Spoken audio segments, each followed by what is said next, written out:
19 ఏళ్లు అడవిలోనే జీవితం, చేతిలో తుపాకీ పట్టుకొని మావోయిస్టు ఉద్యమంలో సాగిన నేరెళ్ల జ్యోతి చివరకు జనజీవన స్రవంతిలోకి వచ్చారు. కొత్త జీవితం మొదలవుతుందని, ప్రభుత్వం పునరావాసం కల్పిస్తుందని ఆశించారు. ఆర్థిక సాయం, భూమి, ఇతర సదుపాయాలు అందిస్తామని ఇచ్చిన హామీలపై నమ్మకం పెట్టుకున్నారు. కానీ ఏళ్లు గడుస్తున్నా తనకు అందాల్సిన పునరావాస ప్రయోజనాలు పూర్తిగా అందలేదని జ్యోతి అక్కసు ఆవేదన వ్యక్తం చేస్తున్న నేరెళ్ల జ్యోతితో మా correspondent Mahender face to face. Rajanna Sircilla జిల్లా కోనరావుపేట మండలం శివంగల్లపల్లి గ్రామానికి చెందిన జ్యోతక్క 19 సంవత్సరాల పాటు అడిగిబాట పట్టి జనజీవ స్రవంతిలో కలిసింది. ఆమె పరిస్థితి ఇప్పుడు ఎలా ఉంది, ఎలా జీవనం కొనసాగిస్తుంది, మరిన్ని వివరాలు మనతో పాటు జ్యోతక్క ఉంది, అడిగి తెలుసుకునే ప్రయత్నం చేద్దాం. నమస్తే జ్యోతక్క. ఇప్పుడు ప్రజెంట్ ఎప్పుడు మీరు పార్టీలో జాయిన్ అయ్యారు? 19 సంవత్సరాలు మీరు అడిగిబాట పట్టారు, ఇప్పుడు జనజీవ స్రవంతిలో కలిశారు. ఉంది మీరు ఎక్కడెక్కడ పనిచేశారు? నేను 2005లో మావోయిస్ట్ పార్టీలో జాయిన్ అయినా. అప్పటి నుండి నేను దాదాపు ప్రెస్లోనే పనిచేసిన. తెలంగాణ ప్రెస్లో ఫస్ట్ 2006లో ప్రెస్లోకి పోయినా. అప్పటి నుండి నేను దాదాపు సరెండర్ అయ్యేంత వరకు కూడా ప్రెస్లోనే పనిచేసిన. తెలంగాణ నుండి 2010లో ఒరిస్సా స్టేట్కు ట్రాన్స్ఫర్ అయినా. అక్కడ 2019 వరకు ఉన్నా. దాని తర్వాత మళ్ళీ తెలంగాణకు వచ్చిన. తెలంగాణకు వచ్చిన తర్వాత కూడా ఇక్కడ తెలంగాణ ప్రెస్ ఇన్ఛార్జిగా పనిచేసిన. ట్రీట్మెంట్లో భాగంగా నన్ను బయటికి పంపించారు 2023లో. అక్కడికి వచ్చిన తర్వాత అనివార్య కారణాల వల్ల కావచ్చు, బలగాలు చుట్టుముట్టడంతో నేను సరెండర్ కావడం అనేది అయితే జరిగింది. ఈ అడవి పాట, ఇప్పుడు అడవిలో ఇన్ని 19 సంవత్సరాలు అంటే మీరు ఏ సిద్ధాంతం మీద మీరు పోయారు? అక్కడ అడవి అంటే అక్కడ మీరు ఎలాంటి జీవితం గడిపారు? మీరు దున్నేవారికే భూమి. ఇప్పుడు మనం పార్టీ తీసుకున్నది ముందు నుండి ఇప్పటి వరకు, అంటే ఇప్పుడు ప్రజెంట్ ఉన్నదా లేదా అనేది పక్కకు పెడితే ఉద్యమం స్టార్ట్ అయిందే దున్నేవారికి భూమి. సరే, మీరు పార్టీ నుంచి లొంగిపోయినట్టే మీ నుంచి మీరు లొంగిపోయారా? మీరు అంటే ఎవరి దగ్గర లొంగిపోయారు? మీకు ఏమైనా ప్రభుత్వం నుంచి మీకు వచ్చేమైనా సహకారం అందిందా? లొంగిపోవడం అనేది, నేను ఇక్కడ ఉన్నా అని ఇన్ఫర్మేషన్ వాళ్ళకి తెలిసిన తర్వాత నన్ను ఒక కాంట్రాక్టర్ బయటికి తీసుకొచ్చింది ట్రీట్మెంట్ కోసం.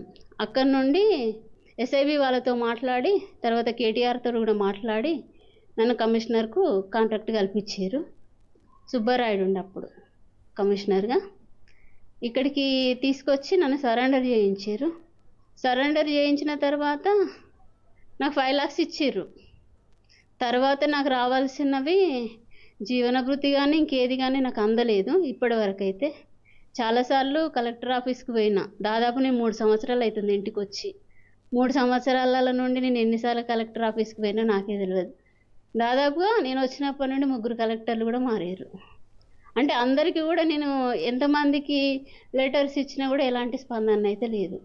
మీరు ఏం చెప్తారు? ఇప్పుడు ఒక అడవిబాట 19 సంవత్సరాలు అడవిబాట పెట్టి జనజీవ స్రవంతిలో కలిసిరు. ప్రభుత్వాలు కూడా జనజీవ స్రవంతిలో కలవాలి, ప్రభుత్వం నుంచి కూడా మా ప్రోత్సాహం అందిస్తామని చెప్పి ప్రభుత్వాలు కూడా చెప్తున్నాం పరిస్థితి. ఇలా నువ్వు ఇలాంటి అంటే అధికారుల చుట్టూ తిరిగినా కూడా నిన్ను అంటే నీకు ఆ పరిహారం కూడా వచ్చే బెనిఫిట్ కూడా అందడం లేదని నువ్వు కూడా ఎన్నోసార్లు చెప్పుకొని ఇబ్బంది పడుతున్న పరిస్థితి. దానిపై మీరు ఏమంటారు? ప్రభుత్వానికి మీరు ఏం చెప్పదలుచుకున్నారు? ప్రభుత్వాలు అనేటివి ఇచ్చిన హామీలు ఎప్పటికి కూడా నెరవేర్చి వాళ్ళు మేము వచ్చేంత వరకు ఒక రకంగా మాట్లాడారు, వచ్చిన తర్వాత మాట తప్పించుకుంటారు. ఎందుకనంటే ఇప్పుడు ఇక్కడ ఉన్న మంత్రివర్గమే కావచ్చు, ఎమ్మెల్యేలే కావచ్చు, కలెక్టర్లే కావచ్చు, పోలీసులే కావచ్చు, అందరూ కూడా అప్పుడు మాట్లాడిన మాట ఇప్పుడు మాట్లాడలేకపోతారు. నేను ఇన్నిసార్లు కలెక్టర్ ఆఫీస్కి పోయింది. ఇక్కడ ఎమ్మెల్సీ తిన్మార్మల్ల నుండి ఒక లెటర్ వచ్చింది, ఇక్కడ ఆది సీనన్న నుండి ఒక లెటర్ పోయింది. అయినప్పటికీ కూడా కలెక్టర్ ఇంతవరకు స్పందించలేదు.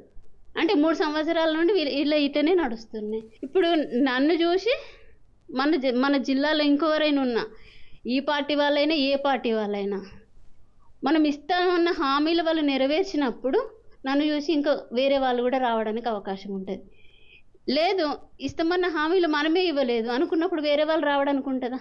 వాళ్ళకే జీవన విధానం ఎట్లుంది అని ఆలోచిస్తారు కదా. మేము కూడా పోయి ఏం చేస్తాం, వాళ్ళలాగానే ఉండాలి. నాకైతే ఇప్పుడు ఏం లేదు, నేను రెంట్కుంటున్నా ఇంట్లో. చివరిగా జ్యోతక్క ఏం కోరుకుంటుంది ప్రభుత్వం నుంచి కానీ అధికారుల నుంచి కానీ? ఏం కోరుకుంటుంది అంటే మీరు ఏం చెప్తారు? ఇచ్చిన హామీలు నెరవేర్చాలని కోరుకుంటున్నాను. ఏం హామీలు? మీకు నాకు రావాల్సిన ఇప్పుడు నాకు జీవనాధారం ఏం లేదు. నాకు కుటుంబం అని అంటే కుటుంబం నన్ను పట్టించుకోదు. ఎందుకంటే నేను 19 సంవత్సరాలు నేను పార్టీలో ఉన్నా కాబట్టి నాకు ఎలాంటి ఐడెంటిఫై లేదు మా ఇంటి దగ్గర. నేను ఉన్నా అనే విషయం కూడా వాళ్ళకి తెలియదు. అనుకున్నప్పుడు నా పేరే వాళ్ళ ఇంట్లో నుండి తీసేసారు.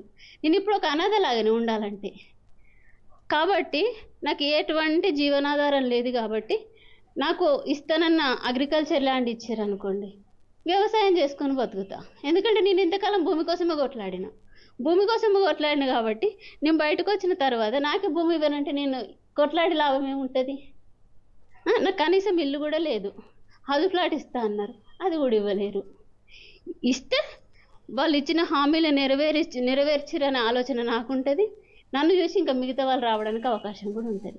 ఏదైతే జ్యోతక్క 19 సంవత్సరాలు అడిబాట పట్టి జనజీవ స్రవంతిలో కలిసింది, ఆయన ప్రభుత్వాలు ఇచ్చిన హామీలు కూడా నెరవేర్చడం లేదని చెప్పి జ్యోతక్క మాత్రం ఆవేదన వ్యక్తం చేస్తున్న పరిస్థితి అయితే మనం చూస్తున్నాం. కెమెరామెన్ శ్రీనివాస్ రెడ్డితో మహేందర్, రాజన్న సిరిసిల్ల జిల్లా నుంచి.